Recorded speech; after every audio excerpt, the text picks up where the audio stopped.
3월 4일 수요일 말씀으로 시작하는 아침입니다. 기도하시겠습니다. 하나님 감사합니다. 오늘도 참 귀한 날을 허락하였습니다. 주님께서 허락하신 날이 오니 주님께서 인도하시고 주장하시고 이끌어 주시옵소서.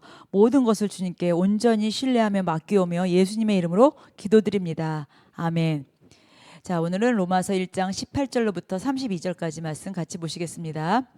하나님의 진노가 불의로 진리를 막는 사람들의 모든 경건하지 않은가? 불의에 대하여 하늘로부터 나타나나니 이는 하나님을 알만한 것이 그들 속에 보임이라. 하나님께서 이를 그들에게 보이셨느니라. 창세로부터 그의 보이지 아니하는 것들 곧 그의 영원하신 능력과 신성이 그가 만드신 만물에 분명히 보여 알려졌나니 그러므로 그들이 핑계하지 못할지니라. 하나님을 알되 하나님을 영화롭게도 아니하며 감사하지도 아니하고 오히려 그 생각이 허망하여지며 미련한 마음이 어두워졌나니 스스로 지혜 있다 하나 어리석게 되어 썩어지지 아니하는 하나님의 영광을 썩어질 사람과 새와 짐승과 기어다니는 동물 모양의 우상으로 바꾸었느니라. 그러므로 하나님께서 그들을 마음의 정욕대로 더러움에 내버려 두사 그들의 몸을 서로 욕되게 하게 하셨으니 이는 그들이 하나님의 진리를 거짓 것으로 바꾸어 피조물을 조물주보다 더 경배하고 섬김이라. 주는 곧 영원히 찬송할 이시로다. 아멘. 이 때문에 하나님께서 그들을 부끄러운 욕심에 내버려 두셨으니 곧 그들의 여자들로 순리대로 쓸 것을 바꾸어 영리로 쓰며 그와 같이 남자들도 순리대로 여자 쓰기를 버리고 서로 향하여 음욕이 불릴 듯하며 남자가 남자와 더불어 부끄러운 일을 행하여 그들의 그릇 때문에 상당한 보응을 그들 자신에 받았느니라. 또한 그들이 마음에 하나님 두기를 싫어하며 하나님께서 그들을 그 상실한 마음대로 내버려 두사 합당하지 못한 일을 하게 하셨으니 곧 모든 불의, 추악, 탐욕, 악의가 가득한 자요, 시기, 살인, 분쟁, 사기, 악독이 가득한 자요, 수근수근하는 자요, 비방하는 자요, 하나님께서 미워하시는 자요, 능욕하는 자요, 교만한 자요, 자랑하는 자요, 악을 도모하는 자요, 부모를 거역하는 자요, 우매한 자요, 배약하는 자요, 무정한 자요, 무자비한 자라. 그들이 이 같은 일을 행하는 자는 사형에 해당한다고 하나님께서 정하심을 알고도 자기들만 행할 뿐 아니라 또한 그런 일을 행하는 자들을 옳다 하느니라. 아멘. 오늘 제목은 하나님을 거역하는 인간의 죄에 대해서 같이 나누시겠습니다. 자, 하나님의 진노, 불의로 진리를 막는 사람들께 나타나는데 하나님은 만물 속에 자신의 능력과 신성을 분명히 보여주셨기 때문에 인간은 하나님을 몰랐다고 핑계할 수가 분명히 없습니다. 그러니까 우리가 하나님을 몰랐다, 난 하나님 모른다라는 핑계를 할 수 없는 죄가 있다는 거예요. 인간은 하나님을 알되 영화롭게도 하지 않고 감사하지도 않습니다. 그러니까 오히려 스스로 지혜 있다 하나 우리는 어리석고 썩지 아니할 하나님의 영광을 썩어질 사람과 또 짐승의 모양으로 바꿔버렸습니다. 뿐만 아니라 하나님은 정욕대로 행하는 인간들을 그 더러움에 내버려 두셨습니다. 그 결과 어떻게 돼요?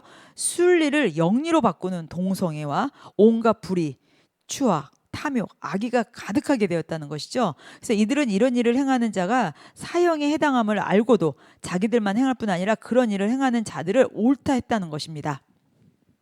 자, 그렇다면 왜 복음이 기쁜 소식일까요?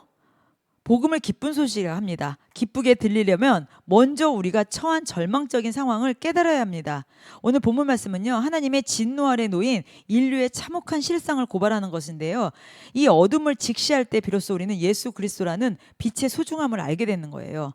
하나님은 자연 만물과 또 양심을 통해서 자신을 계시하셨습니다. 그래서 죄는 몰라서 짓는 것이 아니라 하나님을 영화롭게 하기 싫어서 짓는 것입니다.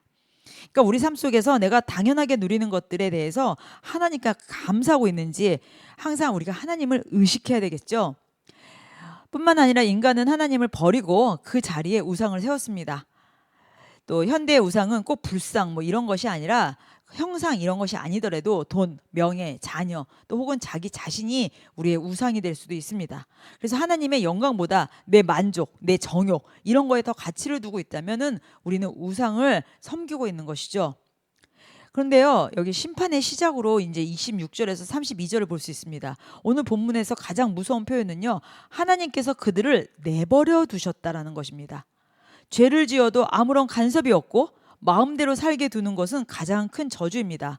여기 보면 오늘 성적인 타락과 도덕적인 부패, 시기, 살인, 분쟁, 이게 다 하나님을 떠난 인간의 필연적인 결과입니다. 그래서 우리는 주님께서 우리에게 징계나 간섭 이런 것이 느껴질 때 오히려 우리가 은혜를 받고 있다라는 것을 우리가 깨달아야 되는 줄 믿습니다. 왜냐하면 주님이 나를 붙들고 계시다는 증거이기 때문입니다. 우리는 다시 하나님께로 돌아가야 됩니다. 인간의 죄는 죽음에 이르는 병입니다. 아주 제일 무서운 병이죠. 여기 32절에 죄를 짓는 것뿐 아니라 죄를 옳다고 지지하는 세상의 풍조를 경고했습니다.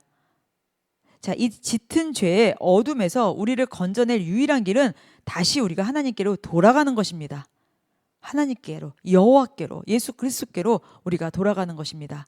오늘 하루에 우리의 삶 속에서도, 여러분의 모든 삶 속에서도 내 마음의 중심이 하나님 있어야 될 자리, 하나님 모시고 있는지, 그리고 주님께서 통치하고 있는지 우리가 확인하시고 주님께 모든 소망을 두고 사시기를 예수님의 이름으로 축복합니다.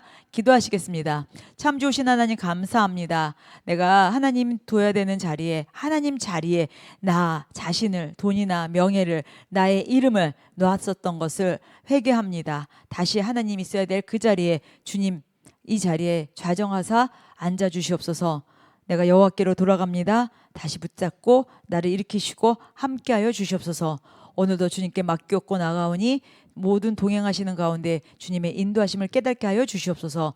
감사드리옵고 예수님의 이름으로 기도드립니다. 아멘. 오늘도 우리가 주 안에서 예수 그리스도의 인도하심을 따라 나가시는 그런 날 되시기를 예수님의 이름으로 축복합니다. 기도하시겠습니다.